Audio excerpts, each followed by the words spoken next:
Each sunshine brings a new day filled with new hopes for a new beginning. Hi guys, welcome back to my channel. Welcome to a brand new video. It's your Ashmita here and you are watching Ashmita's Creative Diary. So as you can see कि आज का weather बहुत ही ज़्यादा cloudy है and weather उतनी भी अच्छी नहीं है. सो आई डोंट नो बाद में अगर बारिश होगा तो हो भी सकता है एंड नहीं भी हो सकता है. आज मैं कंप्लीट करने वाली हूँ हिस्ट्री की कॉपी. आई मीन हिस्ट्री की क्लास वर्क कॉपी, जो कॉपी मैं as a class work school में यूज़ करती हूँ.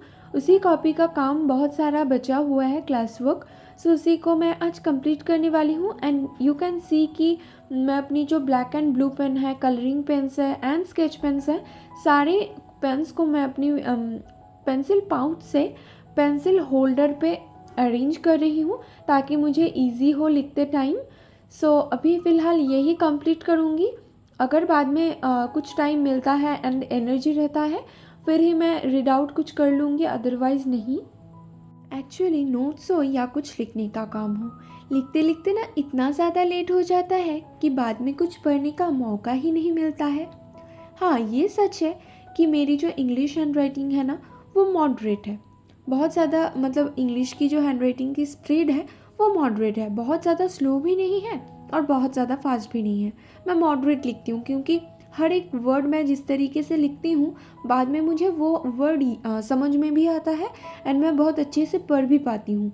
लेकिन ऐसा नहीं है कि फ़ास्ट के मतलब जब मैं फ़ास्ट निकले जाऊँगी उस टाइम पे मैं ऐसा एक वर्ड लिखी कि मैं बाद में मुझे समझ में ही नहीं आया हो. और एक चीज़ ये है कि मेरी जिस दिन लिखने का काम रहता है ना उस दिन मैं ट्राई करती हूँ या प्रेफर भी करती हूँ कि रात को लिखने के लिए, ताकि मैं सुबह कुछ भी पढ़ पाती हूँ एंड रीड आउट कर लूँगी एंड रात को जितनी भी बचा हुआ राइटिंग सेक्शन रहेगा वो मैं रात को कर लूँगी. क्यों पता है? क्योंकि मैं जब लिखने का कोई भी काम लेके बैठती हूँ ना, ज़्यादातर बहुत अगर रहता है उस टाइम पे 2-3 घंटा तो कॉमन है, वो तो लग ही जाता है. सो अगर मैं 2-3 घंटा लिखने के लिए रख दूँ उस टाइम पे ना पढ़ने का बहुत ज़्यादा नुकसान होता है. यदि मैं क्योंकि रात को यदि मैं करती हूँ, रात को ना पढ़ाई में मतलब रीड आउट करने में उतना ज़्यादा मतलब अच्छा नहीं लगता है, थोड़ा सा नींद आता है. इसलिए मैं प्रेफर करती हूँ कि रात में लिखने के लिए, लेकिन वो भी हॉलीडे जब नेक्स्ट डे हॉलीडे रहेगा उस दिन मतलब स्कूल की हॉलीडे के अनुसार मैं रात को लिखने बैठती हूँ. क्योंकि लिखते लिखते आधा रात तो बीत ही जाता है. ऐसा भी होता है कभी कभी कि मैं रात की 2 या 2:30 बजे मैं सो रही हूँ, ऐसे ही लिखने का काम रहता है ना, तो मैं लिखती जा रही हूँ लेकिन टाइम का कोई ख्याल ही नहीं है.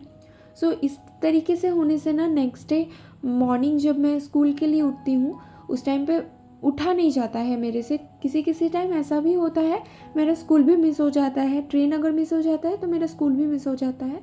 सो ऐसा भी होता है. इसीलिए जिस दिन हॉलीडे रहता है उसी दिन मैं लिखने का काम रात को करती हूँ. इसी के साथ साथ ना अभी मेरी लाइफ में मेरी पढ़ाई में इतना ज़्यादा नुकसान हो रहा है. क्यों पता है? Only for time management. And you know कि time management is very very important for a student's life. So this is the only reason कि मेरी पढ़ाई में बहुत ज़्यादा नुकसान हो रहा है. सो बाय द वे इसे अभी हम छोड़ते हैं. पहले हम तो अपनी बॉडी को हाइड्रेट कर लेते हैं क्योंकि हाइड्रेटिंग भी हमारी बॉडी के लिए बहुत ज़्यादा इम्पॉर्टेंट है, क्योंकि ये हमारी बॉडी को ना प्रोडक्टिव महसूस करवाने में बहुत ज़्यादा हेल्प करता है.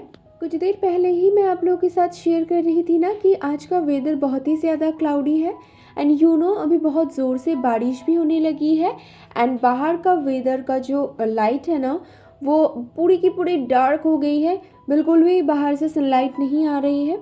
सो इसीलिए मुझे अभी लाइट ऑन करना पड़ा. सो जो भी हो आधा से ज़्यादा ही मेरा लिखना हो गया है. एक्चुअली हॉलीडे से पहले मतलब समर वैकेशन से पहले मैं कुछ दिन एब्सेंट थी एंड उसी का बहुत सारा काम पेंडिंग रह चुका है एंड अभी स्कूल खुलने वाला है, इसीलिए बहुत ज़्यादा प्रेशर है मुझे कंप्लीट करने का. सो उसके बीच बीच में भी स्कूल खुलने के बाद भी होमवर्क वगैरह रहता है।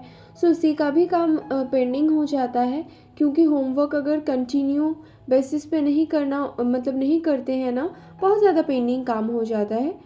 And I think you all know कि टीचर्स लोगों को ना बोर्ड्स के सिलेबस कंप्लीट करने का बड़ा जल्दी रहता है।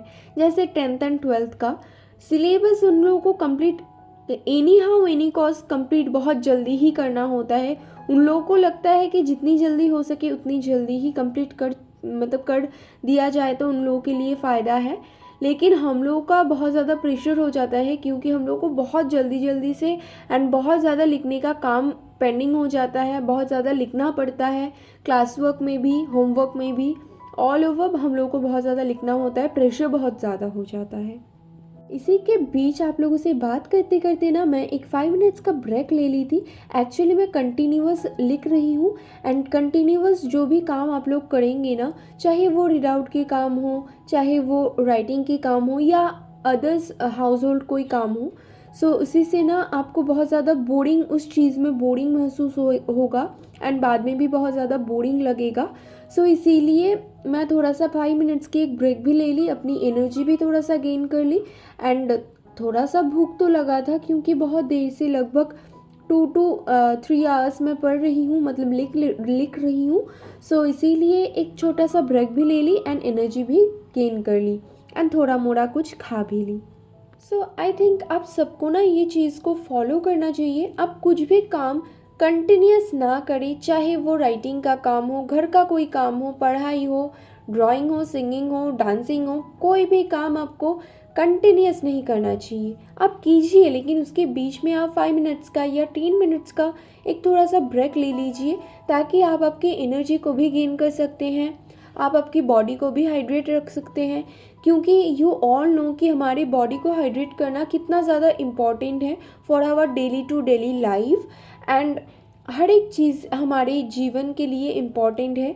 एंड हम गर्ल्स इस चीज़ को रिलेट कर सकते हैं कि हमारी स्किन केयर, हेयर केयर, सारी चीज़ें ना हमारी डे टू डेली लाइफ में बहुत ज़्यादा इम्पॉर्टेंट है। आप लोग ये चीज़ ट्राई कर सकते हैं। आप लोग हर एक करिकुलम के लिए अलग अलग टाइम चुनें। जैसे जो लोग डांसिंग करते हैं, सिंगिंग करते हैं, सो उन लोगों के लिए डांसिंग के लिए 1 आवर अलग से, सिंगिंग के लिए 1 आवर अलग से। जो लोग ये सारी चीज़ों को नहीं करते हैं, सिर्फ पढ़ते हैं या अदर्स कुछ काम के लिए ड्राइंग वगैरह करते हैं, सो ड्राइंग के लिए आप अलग 1 आवर्स चुनिए एंड पढ़ाई के लिए 6 to 7 आवर्स। क्योंकि हमारे पास एक दिन में 24 आवर्स रहता है, एंड 24 आवर्स में आप लोगों के स्कूल, हमारे स्कूल 7 to 8 आवर्स होता है।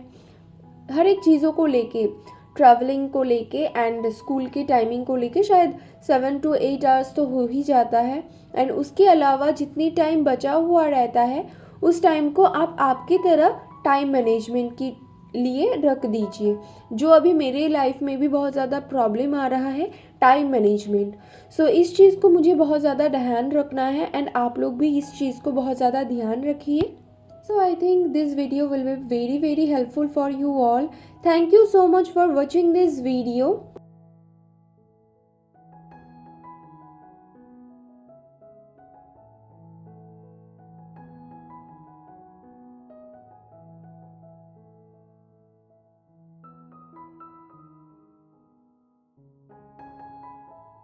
Don't forget to like, share and subscribe. Hit the bell icon. See you in the next video. Till then, take care. Bye bye.